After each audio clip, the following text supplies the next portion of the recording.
alladzina hum fi salatihim khashi'un.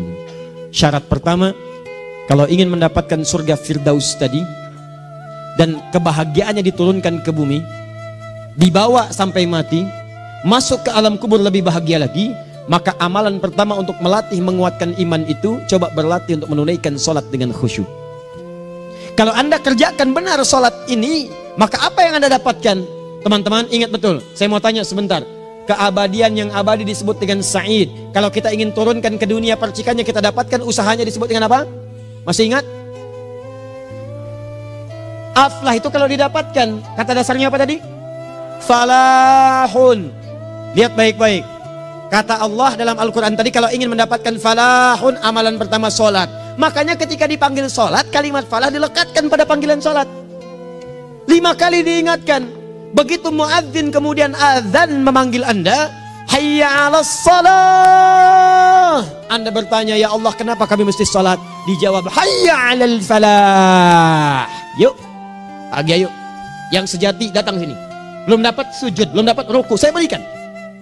Makanya ketika orang sholatnya benar, dia akan mendapatkan 5 keutamaan. Saat di dunia nih, belum ke akhirat, 5 keutamaan yang tidak diberikan pada orang yang tidak sholat. Atau orang sholat tapi sholatnya nggak khusyuk. Sebab syarat mendapatkannya khusyuk. Alladzina hum fi sholatihim khasyi'un. Bukan alladzina hum fi sholatihim saja, tapi ada kalimat khasyi'un. Artinya yang tidak khusyuk saja nggak akan dapat, apalagi yang nggak sholat. Apa yang 5 ini? Lihat baik-baik. 1. Orang yang sholatnya benar, pertama kali sebelum mendapatkan kebahagiaan hakiki dari Allah Subhanahu wa Ta'ala, akan dirubah dulu perilaku hidupnya menjadi perilaku yang lebih baik. Kalau orang itu sholatnya benar, maka sholat itu akan melatih dia untuk berubah, bertransformasi jadi orang baik. Itu ada di Quran surah ke-29 ayat ke-45. Innas sholata tanha anil fahsya'i wal munkar. Sumber keburukan cuma 2, kalau bukan fahsya itu munkar. Maaf, pornografi, porno aksi, LGBT, kata-kata jorok, kotor itu fahsya. Di orang sholat kata Allah, mustahil berkata-kata kotor. Orang sholat tidak akan pernah mencela. Orang sholat tidak punya kata-kata jorok. Jadi kalau ada sekarang orang yang sholat senang mencela orang lain, itu berarti ada masalah dalam sholatnya. Dan dia belum dijamin sebagai ahli surga terbaik. Dan hidupnya nggak bahagia. Nggak bahagia. Aneh nih. Sholat tapi senang celah orang. Aneh. Aneh. Yang paling bahaya adalah menikmati celahannya. Itu yang paling aneh. Anda ngaji. Anda ikut taklim. Taklimnya sesuai Quran, taklimnya petunjuk sunnah. Anda sholat, Anda puasa, tapi Anda masih senang mencela orang lain dan menikmati celahan itu. Kalau nggak mencela, kayaknya nggak komplit kehidupan. Maka ada yang salah dengan ibadah Anda. Ada yang keliru. Karena mustahil taat bertemu dengan maksiat, itu mustahil. Mungkar, keburukan yang diingkari oleh hati, sumbernya nafsu perut dengan akal. Bohong, mencuri, menipu, membunuh, merampok, membegal, mabuk dan sebagainya. Itu namanya mungkar. Orang sholat gak mungkin mengerjakan mungkar. Jadi kalau sholat kita benar, cukuplah Anda sholat, maka Anda akan jadi orang baik. Makanya kata Nabi, Anda punya anak dari kecil ajarin sholat. Sholat, kalau naik jadi balik, kerjakan terus. Kasih pelajaran membuat dia mengerti. Kalau masih susah, berikan pelajaran. Ini sering diterjemahkan dengan memukul. Mukul di Arab beda dengan konteks mukul sekarang. Mukul di Arab tuh ngasih pelajaran supaya ngerti. Anda bisa terjemahkan dengan konteks lain. Uang jajannya tahan, yang kesukaannya simpan dulu. Bisa dengan konteks kekinian. Tapi poinnya, kenapa anak Anda dari kecil ajarin sholat, sampai kenalkan dengan masjid, ajari 3 tahun bawa ke masjid, kenalkan dengan masjid. Gak ada masalah lari-lari itu sebelum waktu sholat. Kenalkan dulu. Dulu orang-orang tuh begitu, sebelum waktunya dikenalkan, jalan, begitu lari, biarin dulu. Setelah itu diberi pengertian. Nah, ini bukan tempat berlari, yang berlari di sana nanti, yang di sini nanti akan ada orang-orang baik semuanya. Terus Anda lihat berbaris, baris rapi. Kalau pengen baik, ikutan baris nanti. Terus nanti ada yang mimpin di depan, namanya imam. Imam itu siapa ya? Tetangga kita bukan yang Pak Imam, bukan. Bukan. Kalau tetangga kita namanya Imam S. Arifin. Kalau yang ini imam sholat namanya. Imam sholat itu nanti akan pimpin menyembah Allah. Allah siapa ya? Allah itulah yang memberikan ayah rizki. Allah itu yang memberikan ayah rizki sehingga bisa beli tobot buat kakak, beli robokar poli, ini yang poli, ini yang embers, ini yang heli, ini dulu kakak semuanya tuh yang kasih Allah. Nanti kalau kakak bagus bisa ikut rapi di sini, Allah akan senang, akan ditambah lagi oleh Allah. Oh begitu ya, datang begitu caranya. Ini bukannya waktu sholat belum dikenalin tadi bawanya main-main di masjid. Bahkan ada yang agak repot lagi, di rumahnya susah diatur, dibilang, kamu ini susah diatur, main sana ke masjid, disuruh main, ya main di masjid. Yang salah bukan anaknya, orang tuanya. Apa rahasianya anak itu disuruh ke masjid, suruh sholat? Rahasianya, begitu anak itu sholat dengan baik, maka dia akan tumbuh jadi anak baik di kemudian hari. Itu maksudnya. Nah, sekarang saya agak bingung ini, pendidikan TK sekarang salah sih? Enggak, cuma saya agak bingung mikirnya. Ini anak belum diajarin sholat, udah diajarin manasik. Itu bagaimana cara berpikirnya Ferguson? Agak repot saya mikirnya tuh. Ya, walaupun salah sih enggak, cuma saya bingung gitu. Kenapa nggak dikerjakan tahap yang pertama dulu? Tangga itu kan berurutan, nggak bisa Anda lompat langsung ke 5. Kan 1, 2 belum terlewati. Jelas ya? Ah, ini gambarannya. Sholat nih. 1 pasti baik. Jadi kalau sekarang sholat, lisan belum baik, mata belum baik, sampai ke kaki, berarti ada yang salah sholatnya tuh. Ada yang nggak tepat. Tangan sembarangan, snack orang ngambil. Awas. Tuh sendal orang, mau wudhu nggak ada sendal, pakai sendal orang. Udah bilang belum? Kehujanan pakai payung orang. Udah bilang belum? Ya kan gampang Ustaz. Ini kan juga mungkin diikhlaskan karena Allah. Ya ikhlas, cuman pakainya belum minjam. Bagaimana kalau sedang pegang payung itu keluar, Anda meninggal? Nah, coba mikirin ke situ. Coba ke kantor. Kalau didorong proyek yang nggak jelas, minta tanda tangan, pikirin dulu bagaimana kalau meninggal. Kemarin saya sama teman-teman artis saya katakan begini, Anda ya, kalau Anda mengaji dengan saya, jangan pernah menerima peran maksiat. Walaupun itu sekedar adegan, tapi itu maksiat. Kalau bayangkan ketika Anda memerankan itu, Anda diwafatkan oleh Allah Subhanahu Wa Taala. Maka demi Allah saya katakan tidak ada faedahnya Anda ngaji sekarang, ngaji besok. Ketika Anda menerima peran itu, Anda wafat dalam keadaan bermaksiat di hadapan Allah Subhanahu Wa Taala. Maka saya pun katakan pada Anda, ayo belajar yang betul. Pahami, bangun sholat, belajar, dalami seperti orang tua kita dulu. Tinggalkan nyontek, budaya yang gak jelas. Rasakan ketika nyontek Anda wafat.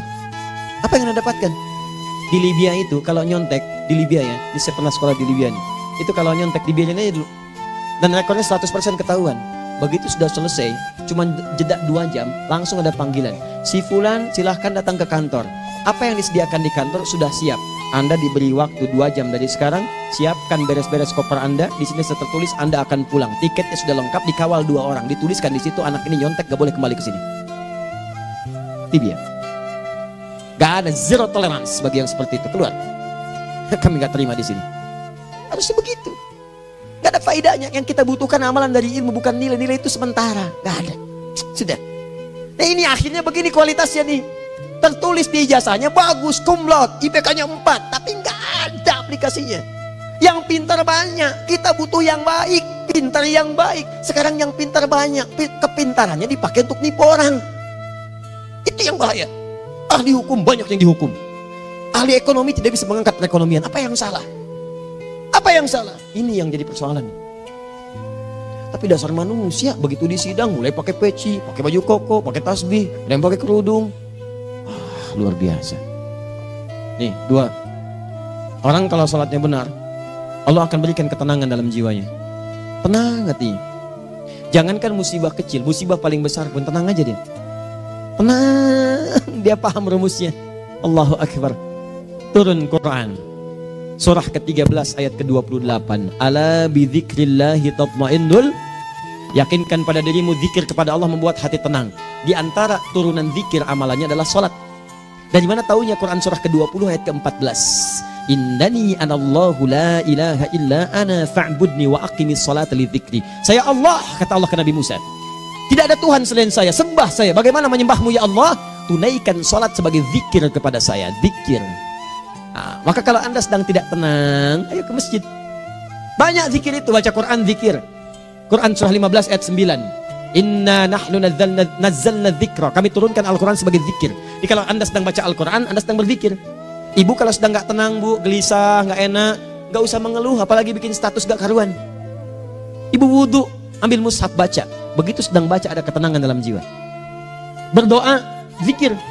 Kalau sedang gak tenang, besok ada proyek, doa dulu. Doa itu memberikan ketenangan. Makanya doa disebut dengan zikir. Quran surah ke-7 ayat 205. Wadhkur rabbaka fi nafsika tadarruan wa khifatan wa dunal jahri minal qaul. Ayo berzikir, minta kepada Allah dengan segenap jiwamu, mohon dengan penuh ketawaduan. nanti ketenangan diberikan. Menghafal Quran, baca itu zikir. Quran surah ke-54 ayat 17, 22, 32, 40. Walaqad yassarnal Qur'ana lidzikri fahal mim mudzakir. Menyebut nama Allah, Al-Asmaul Husna itu zikir. Sedang ada persoalan, ya Allah, ya Allah, ya Allah, ya Rahman, ya Rahim, ya Malik, ya Qudus, ya Allah, ya Allah, ya Allah, ya Allah. Zikir. Dalilnya Quran surah kedua ayat 152. Fadhkuruni azkurkum. Sebut namaku, zikir. Apapun akan mengingatmu. Gimana menyebutnya? Ditafsir di Quran surah 17. Ayat keberapa? 110. Qulidullah awid rahman ayyamma tad'u falahul asmaul husna. Sebut nama Allah. Itu menentramkan pada jiwa. Sedangkan sholat gabungan dari semua zikir tadi. Bukankah dalam sholat Anda baca Al-Quran? Bukankah dalam sholat Anda menghafal Al-Quran? Bukankah dalam sholat Anda berdoa? Bukankah dalam sholat Anda istighfar? Anda mohon digabungkan semua itu. Amalan sholat menggabungkan semua jenis zikir. Masa Anda nggak tenang juga? Makanya sholat, jangankan sholat ya, tempat sholat itu yang menenangkan. Tempat sholat, tempat paling tenang di muka bumi. Kalau nggak percaya silahkan ya, Anda sebelum masuk ke Istiqomah ini, begitu Anda masuk kan perasaannya beda kan? Lain. Silahkan cek, kalau cari ketenangan datang ke masjid. Masuk, wudhu masuk, sholat 2 rakaat, tenang. Dekat kipas angin, saking tenangnya, plak, ngantuk tidur. Beneran. Enak. Makanya saat Ramadan kalau orang pengen cari ketenangan, lihat. Di perusahaan-perusahaan penuh tuh musola, pada tidur. Ya, mengamalkan hadis palsu.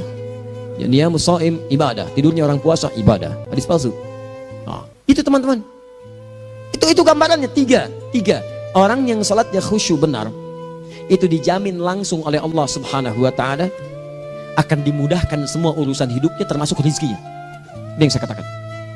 Jadi saya katakan tadi, di akhirat ini, di surga, rezeki tinggal ngambil. Anda kalau benar sholatnya, itu langsung dijanjikan oleh Allah. Rezeki itu nggak perlu Anda banyak pikirkan. Ikhtiar sedikit, datang. Bahkan dari sisi yang tidak Anda duga. Apa dalilnya? Quran surah ke-65 ayat 2 dan 3. Ditafsir di Al-Baqarah ayat 2 dan 3. Wa may yattaqillaha yaj'al lahu makhraja. Ada orang yang meningkatkan takwanya kepada Allah, kami mudahkan urusan hidupnya. Setiap persoalannya diberikan jalan keluar, mudah. Solusi. Setiap ada problematika, ada solusi. Wa yarzuqhu min haitsu la yahtasib. Dan kalau dia ingin mendapatkan rezeki, bahkan kami kirimkan dari sisi yang tidak dia duga. Orang lain capek ini datang lagi, tawaran proyek datang lagi. Utsman tuh Masya Allah kayanya banyak, tapi yang paling dirindukan bukan saat mendapatkan peningkatan omsetnya, yaitu saat dia mendapatkan waktu khusus dengan Allah untuk sholat malam hari, sampai-sampainya sempat sholat tahajud sampai khatam Al-Quran. Abdurrahman bin Auf demikian, Tamim Ad-Dari demikian, sholat karena tahu sholat itu meningkatkan rizki. Karena tahu kuncinya ada di situ, Allah yang punya rizki, disebut dengan Razak, pemilik rizki. Maka saya harus punya hubungan dekat dengan Allah. Kalau sudah punya hubungan dekat, mau apa aja gampang. Belum minta, udah diperhatikan. Silahkan cek, Anda punya hubungan baik dengan bos Anda di kantor. Ya, sebelum Anda minta, beliau udah pikirin tuh. Telepon bendahara, dia udah ngambil belum gajinya? Belum Pak, tambahkan bonus sekian. Kenapa? Karena dia mengawasi Anda. Allah maha tahu dibandingkan dengan bos Anda. Mendekat kepada Allah, semua diperhatikan oleh Allah. Siapa orang takwa itu? Kalimat takwa pertama di Al-Quran Al-Baqarah ayat 2, amalannya ayat 3. Dzalikal kitabu la raiba fihi hudal lil. Siapa mutakin itu? Ayat 3-nya. Alladzina yu'minuna bil ghaib wa yuqimunas shalah. Di gampang, kalau pengen mudah hidupnya gampang. Biaya nggak mahal, tenaga nggak banyak, tingkatkan takwa nih. Jadi kalau hidup Anda masih susah, di kantor champion, di rumah tangga bermasalah terus, atau sebaliknya, maka boleh jadi kalau gelar Anda tinggi, harta Anda banyak, tapi selalu punya masalah. Bukan Anda kurang hebat, bukan Anda kurang kedudukan, bukan Anda kurang kaya, Anda kurang takwa. Dan yang paling dahsyat, mungkin sholat Anda belum berkualitas. 4. Orang yang sholatnya benar, khusyuk dia. Bahkan saat sholat itu kalau dia minta, maka seketika doanya akan dikabulkan. Tanpa diskusi, langsung seketika. Contoh, Quran surah ketiga ayat 38 sampai 39. Demi Allah saya katakan, Nabi Zakaria punya masalah, masalahnya pelik. Sudah berumah tangga, istrinya divonis monopos, maaf bahkan mandul. Gak mungkin punya keturunan. Maka apa yang beliau kerjakan? Secara singkat beliau sholat. Begitu sholat minta kepada Allah. Hunalika da'a Zakaria rabbah. Di mihrab itu beliau bermohon kepada Allah. Bermohonnya sambil sholat. Qala rabbi habli min ladunka dzurriyyatan thayyibah innaka sami'ud du'a. Ya Allah, mereka katakan saya nggak mungkin punya keturunan. Sekarang saya ingin katakan, ya Allah, saya hanya minta darimu saja, saya nggak akan dengarkan mereka. Ya Allah, mohon Engkau maha mendengar, ya Allah. Maha mendengar doa saya. Kalau kepada yang maha mendengar aja nggak mengabulkan, kepada siapa lagi saya mesti minta? Apa yang terjadi? Fanadatul malaikatu wa huwa qa'imun yusalli fil mihrab. turun malaikat mengabarkan, sedangkan beliau masih sholat, belum selesai dalam sholatnya. Sholat khusyuk itu belum selesai sholat aja dikabulkan, doa sudah turun. Sholatnya belum selesai, doa sudah dikabulkan. Annallaha yubashshiruka bi Yahya. Allah kasih kabar gembira, doa kamu didengar, dikabulkan, kamu akan punya anak, namanya langsung dari Allah Yahya, artinya hidup yang mustahil menurut manusia. Lahir seorang dari rahim perempuan yang menepus dan mandul, bayi yang hidup, kata Allah nggak ada yang mustahil bagiku, jadi dan jadi dia. Berita baiknya, Nabi Zakaria sholat dikabulkan. Umat Nabi Muhammad sebelum sholat sudah ditunggu oleh Allah, mau minta apa aku kabulkan sekarang. Hadisnya qudsi, saya bacakan. Hadatsana qala Rasulullah sallallahu alaihi wasallam, qala Allahu azza wa jalla, qasamtu shalah baini wa baina abdi. Kata Allah, saya bagi dua ya salat antara aku dengan hambaku. Wali abdi ma sa'ala. Kalau hambaku benar salatnya, aku berikan apapun yang dia minta sekarang. Idza qala al-abdu alhamdulillahi rabbil alamin. Bagian pertama, kalau hamba benar dibaca Al-Fatihahnya dari alhamdulillahi rabbil alamin, kalau Allah azza wa jalla dijawab oleh Allah, hamadani abdi, hambaku sedang memujiku. Wa idza qala ar-rahmanir rahim, jika hambaku berkata ar-rahmanir rahim, qala Allah azza wa jalla athna alayya abdi, hambaku sedang menyanjungku. Wa idza qala maliki yaumiddin, qala Allah azza wa jalla majjadani abdi, kalau hambaku mengatakan maliki yaumiddin, kata Allah hambaku sedang mengagungkanku. Perhatikan sekarang. Wa idza qala al-abdu iyyaka na'budu wa iyyaka nasta'in, jika hambaku berkata sekarang, ya Allah, kami sekarang ibadah, sholat menyembahmu, dan kami sekarang sedang punya masalah, kami hanya minta tolong kepadamu ya Rabb. Apa jawabannya? Beda dengan sebelumnya. Kata Allah, hadza baini wa baina abdi, inilah perjanjian antara aku dengan hambaku. Wali abdi, kalau hambaku benar khusyuk sholatnya sampai detik ini, baru sampai Al-Fatihah itu pun belum tuntas, baru sampai Al-Fatihah itu pun belum tuntas. Kalau benar bacaannya betul, sholatnya dari takbir sampai dengan selesainya, sampai ayat itu, iyyaka na'budu wa iyyaka nasta'in, kata Allah, masalah apapun yang dia minta sekarang aku akan kabulkan. Besok saya kasih rahasia yang di KBP, ada awal pembuka di awal sebelum Al-Fatihah yang kalau anda benar bacanya itu pengantar kepada pengabulan doa di Al-Fatihah. Apa itu? Besok. 5. Yang kelima ini yang paling diharapkan, dan ini penutup dalam kajian kita malam ini. Teman-teman sekalian, perhatikan baik-baik. Jika anda benar mengerjakannya, maka Allah akan jamin langsung anda akan mendapatkan kesuksesan dan kebahagiaan di semua aktivitas anda. Kalau jadi suami, suami yang sukses, rumah tangga yang bahagia. Kalau jadi pegawai, pegawai yang sukses, dan di kantor bahagia. Masih ingat? Kesuksesan yang menghadirkan kebahagiaan, konteksnya dunia disebut dengan falah, dipegang disebut dengan aflah. Dikembalikan lagi ke atas, ke surah ke-23 ayat 1 dan 2. Qad aflahal mu'minun. Apa amalannya? Alladzina hum fi salatihim khashi'un. Persoalannya, kalau anda sholat belum mendapatkan satu di antara 5 ini, apa masalahnya?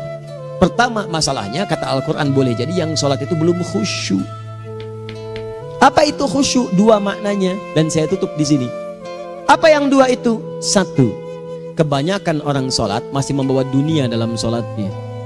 Makanya kalau pengen khusyuk, kata Allah, maka anda rasakan akan bertemu Allah. Rumusnya Quran surah kedua ayat 45 sampai 46. Rasakan secara singkat, mungkin itu sholat terakhir yang anda akan kerjakan dalam kehidupan. Mungkin di sholat itu anda wafat. Kata Allah, alladzina yadhunnuna annahum mulaqu rabbihim. Orang khusyuk itu sudah kelihatan dari sebelum sholat, dia sudah merasa persiapan menghadap Allah. Persiapan ke manusia aja, dia sudah siap-siap, mandi dulu, ganti pakaian, pakai parfum, macam-macam dan sebagainya, hanya memenuhi undangan manusia. Allah mengundang anda 5 kali dalam sehari. Ya maaf, mengabulkan doa anda, mencukupkan kebutuhan, menyembuhkan kalau sakit, disiapkan anda. Harusnya apa? Penampilan sempurna. Kata Quran, orang khusyuk itu kelihatan sebelum sholat, pakaiannya kelihatan. Quran surah 7 ayat 31, ya bani Adam khudhu zinatakum inda kulli masjid. Hai anak cucu Adam, kalau tiba panggilan dari masjid, kenakan pakaian terbaikmu. Di anak cucu Adam tuh kelihatan. Kalau orang khusyuk, begitu adzan kelihatan pakaiannya lain. Pakaiannya indah. Khudhu zinatakum, kenakan pakaian terbaikmu. Dipakai, bertemu Allah. Bertemu manusia aja pakaian bagus-bagus. Ini aneh ya, ada orang salah ibadah aja. Orang salah ibadah pakaiannya bagus-bagus. Lihat nih hari-hari tertentu, besok tuh orang mau ke tempat masing-masing tuh. Ada yang pakai jas, pakai dasi, pakai batik, pakai kebaya. Anaknya dibawa, dikuncir 2, bawa manisan macam-macam. Mau salah ibadah aja, tampilan bagus. Masa antum yang benar ibadahnya nggak bagus? Bedakan. Pakaian futsal, pakaian sholat ganti dengan yang sholat. Ini gimana pakaian sholat pakai pakaian futsal? Depannya gambar Messi, belakang Ronaldo. Ah, repot.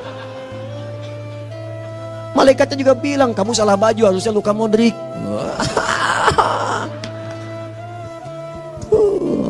Hafal saya. Nah, yang mau tanya apa? Mourinho dipecat saya tahu. Lagi nganggur sekarang, ditawarin Benfica dia nggak terima. Sekarang jadi dia komentator di beIN Sport. Nanti sebentar lagi dia akan komentari laga Saudi dengan Qatar dan komentari laga Arsenal dengan Inter. Digantikan oleh Solskjaer. Dia super sub dulu. Ya, super sub. Ya, the baby assassin, ya pembunuh yang berwajah baby face. Masuknya di akhir-akhir, gol. Sekarang melatih dia 5 kali kemenangan, belum kalah sama sekali. Saya hafal itu. Tapi masih di urutan ke-6, tapi jaraknya ke yang keempat itu tinggal 3 poin lagi. Hafal saya. Liverpool tahu cuma 4 poin sekarang bedanya, kemarin 7 kalah 2-1 sama Manchester City. Walaupun banyak analisis yang menyebutkan mungkin itu diberikan saja gitu kan, karena ada yang lain-lain. Hafal kedua Manchester City. Hafal saya. Ayo mau tanya apa lagi? Tottenham Hotspur ke bawahnya, ada Chelsea, ada Arsenal, baru kemudian Manchester United. Liga Italia, wah udah gak kekejar Juventus. Ya, apa lagi? Dan seterusnya lah. Gak ada ujungnya bahas yang begituan. Jelas ya? Maksud saya, Anda tanya itu saya jawab. Tapi tidak menghilangkan ibadah kita yang lain. Dan apa ruginya? Ya tahajud dah. Apa yang bisa dikerjakan besok, lihat besok. Ya kan tahajud kan bisa besok. Ada orang tahajud jam 10 pagi? Gak ada. Lebih baik Anda kerjakan malam tahajud. Yang tidak bisa dilihat malam bisa dilihat besok. Cara berpikirnya bagaimana kalau besok meninggal? Gak kesampaian teman-teman sekalian. Gak kesampaian.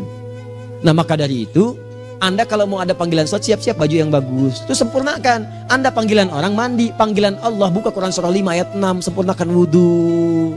Ya ayyuhalladzina amanu idza qumtum ila shalah faghsilu wujuhakum. Wudhu yang baik. Berpakaian yang rapi. Kenapa? Karena boleh jadi saat dipanggil Anda wafat saat itu. Maka wafat Anda dalam keadaan yang suci, dengan keadaan tobat, dengan pakaian terindah pada saat itu. Yang kedua, maaf, orang-orang kurang khusyuk itu saya tutup. Yang kedua itu karena kebanyakan orang sholat tidak paham, tidak mengerti apa yang dibaca dan dilakukan dalam sholatnya. Jujur pada diri sendiri, jawab pada diri Anda. Sampai sekarang Anda sholat, berapa persen bacaan sholat yang Anda pahami? Jangan-jangan selama ini Anda sholat ribuan kali sujud, ribuan kali ruku, gak ada yang paham yang dibaca. Sekian persen yang paham, bagaimana sholat Anda bisa khusyuk? Pekerjaan Anda dipahami, urusan akhirat Anda gak dipahami. Di mana cara berpikirnya? Aku yang bagaimana atau engkau yang harus bagaimana? Ya, coba berubah. Nah ini baru satu amalan, belum yang lainnya. Ada 5 amalan lagi yang kalau kita bisa turunkan itu, selain sholat yang khusyuk, maka jaminan tadi akan datang. Baru sholat khusyuk aja 5 datang, apalagi ditambah dengan 5 amalan lainnya lagi. Demi Allah saya katakan, dunia kecil sekali, gak ada nilainya. Akhirat aja enak, nikmat. Saya ketemu Ustaz Arifin beberapa waktu lalu, dan kita doakan semoga Allah berikan kesembuhan, kesehatan. Saya datang, biasa kita adamin berdoa, duduk. Bang istirahat, bang butuh istirahat, umat udah nunggu. Dah gak usah mikir yang lain, karena beliau cerita masjid, cerita zikro, cerita mana. Ya insya Allah. Nitipin ini, nitipin itu dan seterusnya. Dan yang paling indah adalah, bang kita saling panggil weekend. Nikmat, gak ada yang senikmat ini. Zikir, Allah, doa. Nah bayangkan sakit tapi masih nikmat gitu. Nikmat. Iya bang, saya paham. Istirahat dulu. Banyakkan nanti orang jengkuk. Saya pamit dulu ya, supaya bisa istirahat, supaya tenang. Lama kita pegangan tangan, ngobrol, saling mendoakan. Itu nikmat. Dan cara berpikirnya kalau sudah pakai iman, semua nikmat. Ada uang nikmat, gak ada uang nikmat, sakit nikmat. Karena cara berpikirnya lain. Nanti kita bertemu lagi, saya terangkan pada Anda. Dan saya contohkan satu kisah. Bahkan ketika ada orang yang diuji Allah dengan ujian yang sangat luar biasa, yang menurut sementara orang itu ujian sangat luar biasa menggetarkan jiwanya dan susah untuk bertahan, tapi orang ini nikmat saja menjalaninya. Nikmat. Ada yang di rumah tangga, ada yang di macam-macam. Contohnya banyak. Satu contoh saya berikan di malam ini. Sekali suami istri, wah luar biasa. Istrinya itu cerewetnya Pak, bukan cuma cerewet, ngeselin bagi suaminya. Maaf Bu ya, bukan ibu maksudnya. Jadi semua yang dikerjakan suami salah. Pengen mangga, ayah kalau kita sekarang dibeli mangga. Kenapa mangga yang ini? Saya pengennya mangga yang lain. Belikan mangga. Kenapa beli mangga aja? Jeruknya mana? Jeruk. Semua. Pokoknya semua yang kerjakan suami salah. Tapi suami tidak pernah mengeluh. Ini kerjakan, itu kerjakan. Satu kali, perhatikan cara memandangnya. Ketika iman sudah masuk ke dalam jiwa. Kata temannya, akhi, istri kamu ini begini, nyusahin kamu. Kenapa kamu gak cari yang lain? Kan gampang ada syariat. Udah pisahin aja cari yang lain. Kamu tenang ibadah. Apa jawabannya? Hey, Allah sudah turunkan surga ke saya lewat dia. Kenapa kamu meminta saya untuk menjauhinya dan meninggalkan surga saya? Di cara melihat dia, bukankah ketika ada berbagai keluhan saya sabar? Bukankah sabar mendekatkan saya ke surga? Allah kirimkan tipikal istri seperti ini supaya mendekatkan saya ke surga. Dengan itu kan saya banyak pahala. Saya sabar, pahala banyak. Sudah Allah berikan pahala kepada saya. Kamu malah nyuruh saya untuk berpisah dengan pahala itu. Perhatikan cara berpikirnya. Indah. Kalau rumah tangga seperti ini semuanya enak gitu. Suaminya biasa-biasa, istrinya cantik, luar biasa. Begitu berdandan kelihatan, kata suaminya, Masya Allah, wajahnya tak berpaling, mata tak berkedip. Kata istrinya, ya zauji madhabik, sayang kamu kenapa? Allah syakiran lillah bihadari. Demi Allah, aku bersyukur mendapatkan istri secantik kamu. Kata istrinya, nahnu fil jannah zauji, kita berdua di surga. Kata suaminya, kok bisa begitu jawabanmu? Iya, kamu bersyukur dengan keadaanku, aku bersabar dengan keadaanmu. Catat. Bukankah orang syukur dan sabar di surga? Tuh lihat, canda-canda orang-orang soleh itu begitu. Nikmat ketawa walaupun nyelekit di hati. Cuman bawaannya enak gitu. Nah, nanti itu ada tuh, nanti saya turunin tuh. Yang di rumah tangga, yang ini, yang itu nanti. Kapan? Pertemuan berikutnya. Jadi kita cukupkan dulu di malam ini apa yang kita pelajari supaya nanti nggak terlampau banyak kita dapat materi, cuma sayang sedikit mengamalkan. Saya sudah tuangkan di sini, banyak saya tuliskan termasuk di keluarga, di macam-macam. Ini saya tulis tapi silahkan Anda baca, kalau ada manfaat silahkan dapatkan, kalau ada yang kurang silahkan sampaikan untuk dikoreksi. Semoga Allah muliakan kita semua insya Allah. Sekali lagi, perbaiki hidup, jangan banyak mainnya, dan sudah. Jangan banyak membuang dengan yang sia-sia apapun yang dihadapi. Sekali lagi, tolong jaga kondusivitas, bantu negara kita, ketertiban, keamanan. Kalau saya menyampaikan sesuatu ada singgungan dengan yang kekinian, itu maksudnya koreksi masukan-masukan supaya diperbaiki. Tapi tetap dalam urusan pemilihan kita punya pilihan masing-masing yang tidak boleh dipaksakan. Jelas ya? Baik, jadi ya saya sampaikan sekali lagi. Pertama, pilih mana? Anda dipaksa harus ikut, atau yang kedua, kita bebas memilih sesuai. Dah. Sudah ya. Jadi kita akhiri, subhanakallahumma bihamdika asyhadu an la ilaha illa anta astaghfiruka wa atubu ilaik. Wa akhiru da'wan alhamdulillahirabbil alamin. Berjumpa besok sesi terakhir fikih ikhtilaf di Masjid Ar-Rahman Kota Baru Parahyangan. Assalamualaikum warahmatullahi wabarakatuh.